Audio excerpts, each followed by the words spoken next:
નમસ્તે વિદ્યાર્થી મિત્રો, વેદમાતા ટ્યુશન ક્લાસમાંથી હું બિંદુબેન ત્રિવેદી. આજરોજ આપણે સ્વાધ્યાય 9.4 લઈશું, જેનો પહેલો દાખલો છે નીચેનું પ્રત્યેક વિધાન સાચું બને તે રીતે ખાલી જગ્યા પૂરો. અહીં ચોરસનું ક્ષેત્રફળ શોધવાનું સૂત્ર, તો આપણે સૂત્ર તો બધા પહેલાં પાકા કર્યા, એટલે લંબાઈ ગુણ્યા લંબાઈ. ચોરસનું ક્ષેત્રફળ શોધવાનું સૂત્ર લંબાઈ ગુણ્યા લંબાઈ છે. લંબચોરસનું ક્ષેત્રફળ શોધવાનું સૂત્ર લંબાઈ ગુણ્યા પહોળાઈ. એ જ રીતે લંબઘનનું પૃષ્ઠફળ શોધવાનું સૂત્ર 2 લંબાઈ ગુણ્યા પહોળાઈ, પહોળાઈ ગુણ્યા ઊંચાઈ અને ઊંચાઈ ગુણ્યા પહોળાઈ. હવે લંબઘનનું ઘનફળ શોધવાનું સૂત્ર L ગુણ્યા B ગુણ્યા H છે. એ જ રીતે સમઘનનું કુલ પૃષ્ઠફળ શોધવાનું સૂત્ર, સમઘન છે તો 6L². સમઘનનું ઘનફળ હોય તો L².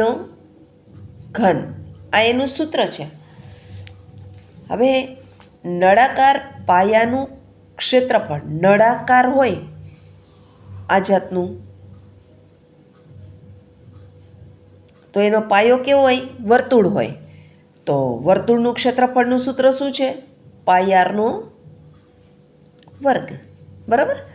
હવે નળાકારના પાયાનો પરિઘ શોધવાનું સૂત્ર શું છે? તો કે 2πr. આ છે એનો પરિઘ શોધીએ તો એનો 2πr એનું સૂત્ર થાય. હવે નળાકારની વક્ર સપાટી શોધવાનું સૂત્ર શું છે? નળાકારની વક્ર સપાટી શોધવાનું સૂત્ર 2πrh.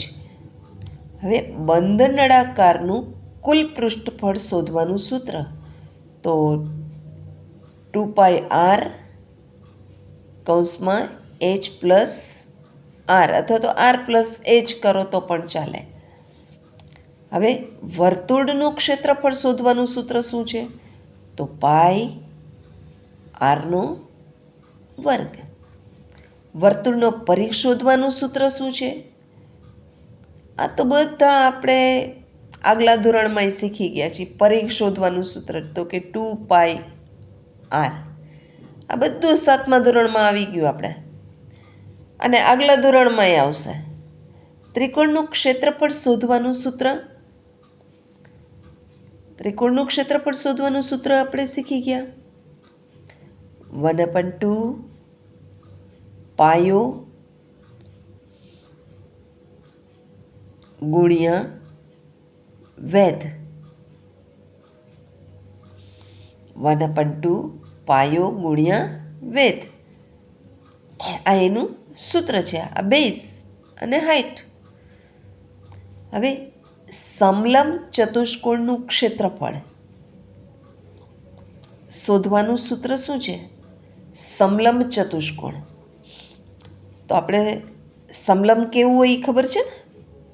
આપણે આવું શીખ્યા છીએ. તો બે સમાંતર બાજુનો સરવાળો કરીએ, એને ગુણ્યા આ લંબ અંતર કરીએ, તો આપણે પહેલાં શું કરીએ? 1/2 ગુણ્યા સમાંતર બાજુનો સરવાળો,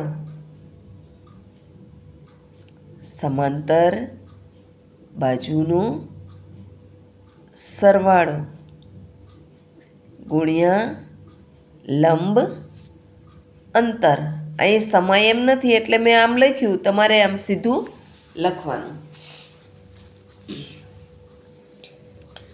હવે સમબાજુ ચતુષ્કોણનું ક્ષેત્રફળ શોધવાનું સૂત્ર, સમબાજુ ચતુષ્કોણ છે તો 1/2 ગુણ્યા બંને વિકર્ણનો ગુણાકાર, વિકર્ણનો ગુણાકાર બરાબર. હવે દાખલો બીજો છે. એમાં એક ચોરસની બાજુની લંબાઈ 6 સેન્ટીમીટર છે, તો તેનું ક્ષેત્રફળ કેટલું થાય? ચોરસ છે, બાજુની લંબાઈ 6 છે, તો એના ક્ષેત્રફળનું સૂત્ર શું છે? લંબાઈ ગુણ્યા લંબાઈ. તો અહીંયા લંબાઈ 6 છે, તો 6 ગુણ્યા 6 એટલે 6 36, એટલે આ 36 જવાબ આવશે. અહીં જવાબ આવશે 36. એવી જ રીતે એક લંબચોરસની લંબાઈ કેવું છે? લંબચોરસ લંબાઈ 10 અને પહોળાઈ 8 અને એનું ક્ષેત્રફળ શોધવાનું છે. તો આ જે આપેલું હોય એનો ગુણાકાર કરી નાખો. તો 10 8 80 એટલે જવાબ મળશે 80. બરાબર. હવે એક સમઘનની લંબાઈ 10 સેન્ટીમીટર છે, તો તેનું કુલ પૃષ્ઠફળ શોધવાનું શું છે? પૃષ્ઠફળ. તો પૃષ્ઠફળનું સૂત્ર આપણે આગળ લખ્યું છે 6L² પૃષ્ઠફળનું સૂત્ર 6L². તો L બરાબર કેટલો છે? લંબાઈ એટલે L બરાબર 10 છે. 10² કેટલો થાય? 100 થાય. અને એ 100ને આપણે 6 હારે ગુણીએ એટલે જવાબ મળશે 600. ત્યારબાદ ચોથું છે, એક સમઘનની લંબાઈ 4 સેન્ટીમીટર છે, તો તેનું ઘનફળ. સમઘનના ઘનફળનું સૂત્ર શું છે? તો કે લંબાઈનું ઘન. તો અહીં થશે 4નો ઘન. તો ચોકે 16 અને 16 ચોકું 64, એટલે આનો જવાબ મળશે આપણને 64. અહીં પાંચમું આપ્યું છે, એક લંબઘનની લંબાઈ 8 સેન્ટીમીટર, પહોળાઈ 6 સેન્ટીમીટર અને ઊંચાઈ 4 સેન્ટીમીટર છે, તો તેનું ઘનફળ શોધો. ઘનફળનું સૂત્ર શું છે? લંબાઈ ગુણ્યા પહોળાઈ ગુણ્યા ઊંચાઈ. તો 8 6 48 અને 48 ચોખ્ખું કરીએ તો 8 ચોક 32, 32નો બગડો અહીંયા છેલ્લે અહીંયા એ જ આવે છે. 8 ચોક 32નો બગડો વધી ચડી 3, ચોકે 16, 17 18 ને 19 એટલે 192, એટલે જવાબ મળશે આપણને 192. બરાબર. ત્યારબાદ છઠ્ઠો દાખલો છે, એક લંબઘનની લંબાઈ 6 સેન્ટીમીટર, પહોળાઈ 4 સેન્ટીમીટર અને ઊંચાઈ 5 સેન્ટીમીટર છે, તો તેનું કુલ પૃષ્ઠફળ શોધો. અહીં આપણે પૃષ્ઠફળ શોધવાનું છે. તો પૃષ્ઠફળ માટે આપણે શું કરીએ? આ બેનો ગુણાકાર કરીએ. 6 ચોક 24. બરાબર. હવે ત્યારબાદ લંબાઈ પહોળાઈ, પછી પહોળાઈને ઊંચાઈ, તો 5 ચોક 20 વત્તા 20. ત્યારબાદ લંબાઈ ઊંચાઈ એ બેનો ગુણાકાર કરી તો 6 50 ને 30. જે જવાબ આવે ને એનું ડબલ કરી નાખવાનું. 20 ને 30 50, 60 70, 70 ને 4 74. હવે 74ના ડબલ 148 થાય. એને 2 વડે ગુણી નાખવાના. જે જવાબ આવે ને એને 2 વડે ગુણી નાખી એટલે 148 થશે એનો જવાબ. બરાબર. હવે નળાકારના પાયાની ત્રિજ્યા 7 સેન્ટીમીટર છે, તો તેના પાયાનું ક્ષેત્રફળ કેટલું? આપણે પાયાનું ક્ષેત્રફળ શોધવાનું છે. તો નળાકારના પાયાનું ક્ષેત્રફળ શોધવા માટેનું સૂત્ર શું છે? પાયાનું ક્ષેત્રફળ. પાયો કેવો હોય? વર્તુળાકાર. તો પાઈ r² એટલે પાઈ આરનો વર્ગ આ સૂત્ર છે. તો પાઈ બરાબર 22/7 ગુણ્યા આરનો વર્ગ એટલે 7નો વર્ગ એટલે 7 ગુણ્યા 7 કરીએ. 7 7 ઉડી ગયા. હવે 22 ગુણ્યા 7 લઈએ તો 22 × 7 = 154 એટલે જવાબ આવ્યો 154. એવી જ રીતે દાખલો 8મો છે. એક નળાકારના પાયાની ત્રિજ્યા 7 સેન્ટીમીટર અને ઊંચાઈ 5 સેન્ટીમીટર છે. પાયાની ત્રિજ્યા 7 અને ઊંચાઈ 5, તો તેની વક્ર સપાટીનું ક્ષેત્રફળ શોધો. નળાકાર છે અને વક્ર સપાટીનું ક્ષેત્રફળ શોધવાનું છે. તો એનું સૂત્ર શું છે? 2π/r/h. તો 2 ગુણ્યા 22/7 ગુણ્યા r બરાબર 7 છે તો 7 અને ઊંચાઈ બરાબર 5 છે. 7 7 ઉડી ગયા. 22 ગુણ્યા 5 કરીએ એટલે 110. 110 × 220 એટલે જવાબ મળ્યો આપણને 220. બરાબર. ત્યારબાદ એક બંધ નળાકારના પાયાની ત્રિજ્યા 7 સેન્ટીમીટર અને ઊંચાઈ 13 સેન્ટીમીટર છે. તો તેનું કુલ પૃષ્ઠફળ ખાલી જગ્યા સેન્ટીમીટર છે. તો કુલ પૃષ્ઠફળ એટલે તમારે આ સૂત્ર મૂકીને કરવાનું 2πr/h+r. બરાબર. આ સૂત્ર મૂકશો એટલે તમારો દાખલો થઈ જાય 2πr/h+r. તો આપણે અહીં નોટમાં આપણા દાખલો કરીએ. તો 2πr/h+r. બરાબર. તો r બરાબર 7 છે અને h બરાબર 13 છે. એટલે 2 ગુણ્યા 22/7 ગુણ્યા r બરાબર કેટલા છે? 7 કૌંસમાં h બરાબર 13 છે. 7 7 ઉડી ગયા. 22 × 44.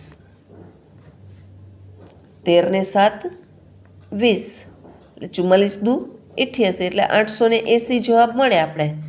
બરાબર. તો જવાબ મળ્યો આપણને 880. એવી જ રીતે વર્તુળની ત્રિજ્યા 14 સેન્ટીમીટર છે. તો તેનું ક્ષેત્રફળ ખાલી જગ્યા સેન્ટીમીટર છે. તો વર્તુળના ક્ષેત્રફળનું સૂત્ર મૂકીએ. તો વર્તુળના ક્ષેત્રફળનું સૂત્ર શું છે? πr² પાઈ એટલે 22/7 અને r બરાબર કેટલા છે જુઓ? 14 છે. તો આપણે 14 ગુણ્યા 14. તો 7 દૂના 14 એટલે 22 × 44. 44 ગુણ્યા 14 કરીએ એટલે 14 ચોકું 56 ને 14 ચોકું 56 એટલે 6 6 ને 5 11 નો એકડો વચડી 1 5 ને 1 6 એટલે જવાબ મળશે આપણને 616. બરાબર. ત્યારબાદ દાખલો 11મો છે. એક વર્તુળની ત્રિજ્યા 7 સેન્ટીમીટર છે. તો તેનો પરિઘ ખાલી જગ્યા સેન્ટીમીટર થાય. તો અહીં ત્રિજ્યા r બરાબર 7 આપ્યા છે અને પરિઘ શોધવાનું છે. તો પરિઘનું સૂત્ર મૂકી દો 2πr. આમાં તમને સૂત્ર આવડે એટલે બધા દાખલા આવડી જાય. 2πr બરાબર 2 ગુણ્યા 22/7 ગુણ્યા 7. 7 7 ઉડી ગયા તો 22 દૂના 44 એનો જવાબ. જવાબ 44 મળે છે. ત્યારબાદ એક ત્રિકોણનો પાયો 10 સેન્ટીમીટર અને પાયા પરના વેધની લંબાઈ 16 સેન્ટીમીટર છે, તો ત્રિકોણનો પાયો 10 સેન્ટીમીટર અને એના પરના વેધની લંબાઈ 16 સેન્ટીમીટર છે. તો આ ત્રિકોણનું ક્ષેત્રફળ, ત્રિકોણના ક્ષેત્રફળનું સૂત્ર શું છે? 1/2 પાયો ગુણ્યા વેધ. આમાં બહુ લાંબી રીત નહીં કરવાની, ખાલી જગ્યા જ પૂરવાની હોય. એટલે 1/2 પાયો ગુણ્યા વેધ. તો 1/2 પાયો કેટલો છે? 10, તો 10 લખો પાયાની જગ્યાએ. વેધ કેટલો છે? 16, તો અહીં 16 લખો. હવે 2 × 5 = 10 ને 16 × 5 = 80. જવાબ મળ્યો 80. બરાબર. ત્યારબાદ દાખલો ત્રીજો છે. એમાં એક ચોરસનું ક્ષેત્રફળ 100 સેન્ટીમીટરનો વર્ગ છે. તો તેની ચોરસ છે, જોજો ચોરસ છે, તો તેની બાજુની લંબાઈ કેટલી? તો આમાં શું કરવું પડે આપણે? ચોરસનું ક્ષેત્રફળનું સૂત્ર, ચોરસના ક્ષેત્રફળનું સૂત્ર શું છે? લંબાઈ ગુણ્યા લંબાઈ બરાબર 100 છે. લંબાઈ એટલે લંબાઈનો વર્ગ બરાબર 100 છે. 100 એટલે 10નો વર્ગ, બે ઉડી ગયા, તો L બરાબર 10, એટલે B બરાબર 10 જવાબ મળ્યો. બરાબર. ત્યારબાદ એક લંબચોરસની લંબાઈ 8 સેન્ટીમીટર અને ક્ષેત્રફળ 48 છે, તો તેની પહોળાઈ, તો એનું લંબચોરસની પહોળાઈનું ક્ષેત્રફળનું સૂત્ર શું છે? લંબાઈ ગુણ્યા પહોળાઈ બરાબર ક્ષેત્રફળ. તો લંબાઈ બરાબર 8, ક્ષેત્રફળ બરાબર 48 અને પહોળાઈ આપણે શોધવાની છે. તો આ 8 વડે આને ભાગી નાખો, તો 8 × 6 = 48, એટલે જવાબ મળશે 6. બરાબર. ત્યારબાદ ત્રીજો, એક સમઘનનું કુલ પૃષ્ઠફળ 150 સેન્ટીમીટરનો વર્ગ છે, તો તેની બાજુની લંબાઈ ખાલી જગ્યા હોય. હવે સમઘનના પૃષ્ઠફળનું સૂત્ર શું છે? 6L² અને એ છે માપ આપેલું છે 150. હવે 150 ને 6 વડે ભાગી નાખો. આ 6 અહીંથી કાઢીને 6 વડે ભાગી નાખો, એટલે શું જવાબ મળે?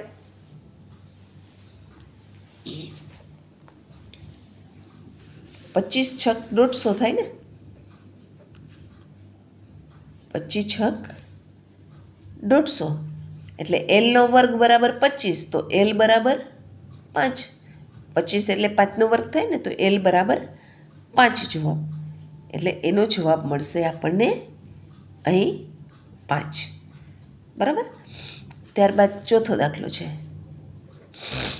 ચોથામાં એક સમઘનનું ઘનફળ, સમઘનનું ઘનફળ એટલે L નો ઘન બરાબર 512, તો તેની બાજુની લંબાઈ કેટલી? હવે 512ના અવયવ પાડો, એનું ઘનફળ શોધી લ્યો. 512નું ઘનફળ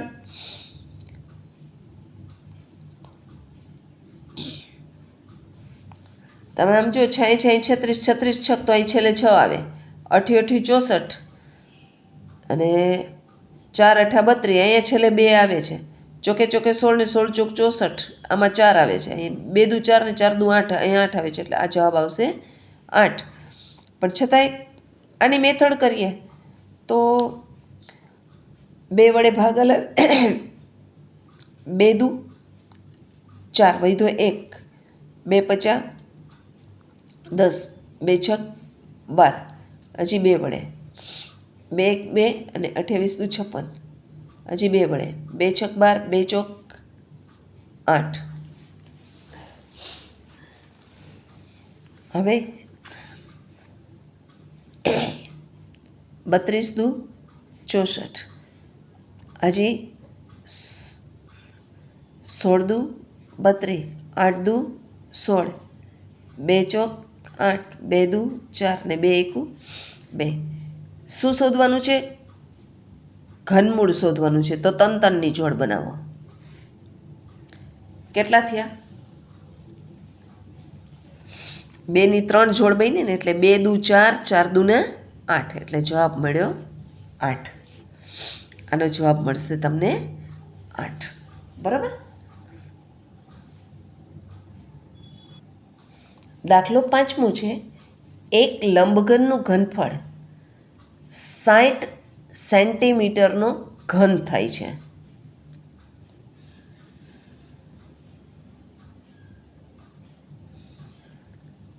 તથા લંબાઈ 5 સેન્ટીમીટર અને પહોળાઈ 4 સેન્ટીમીટર છે. તો તેની ઊંચાઈ ખાલી જગ્યા સેન્ટીમીટર હોય. હવે લંબઘનનું ઘનફળ કરીએ એટલે શું હોય? લંબાઈ ગુણ્યા પહોળાઈ ગુણ્યા ઊંચાઈ બરાબર એનું ઘનફળ મળે. અને એ ઘનફળ આપણને અહીંયા આપેલું છે 60. તો અહીંયા 60 મૂકી દઈએ. હવે જે આપણને લંબાઈને પહોળાઈ આપેલા છે ને એ અહીંયા મૂકી દઈએ. આ લંબાઈ અને પહોળાઈની જગ્યાએ એ મૂકીએ તો એ આ બાજુ જશે એટલે એ નીચે જશે. એટલે કેટલા છે એ? 5 અને 4, 5 ચોક 20, 12 50, 60 ને 4 તેરી 12. તો જવાબ હવે 3. તો એની ઊંચાઈ થશે 3 સેન્ટીમીટર. બરાબર. હવે છઠ્ઠો છે. એક નળાકારના પાયાનો પરિઘ 88 સેન્ટીમીટર છે. તો તેનો વ્યાસ શોધો. આપણે શોધવાનું છે વ્યાસ. પરિઘનું સૂત્ર શું છે?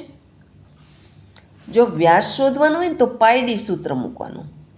પાયડી બરાબર 88.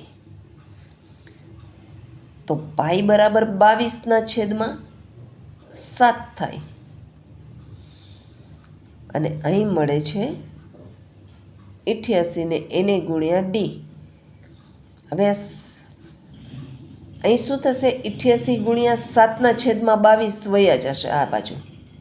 અહીંથી નીકળીને આ ઊંધું થઈ જશે આ બાજુ. એટલે 22 ચોખ્ખું 88 અને 7 ચોક 28. એટલે જવાબ મળશે 28. બરાબર.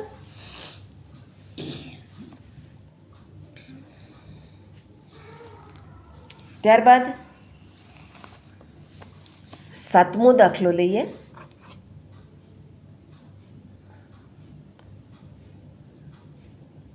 કે 154 સેન્ટીમીટર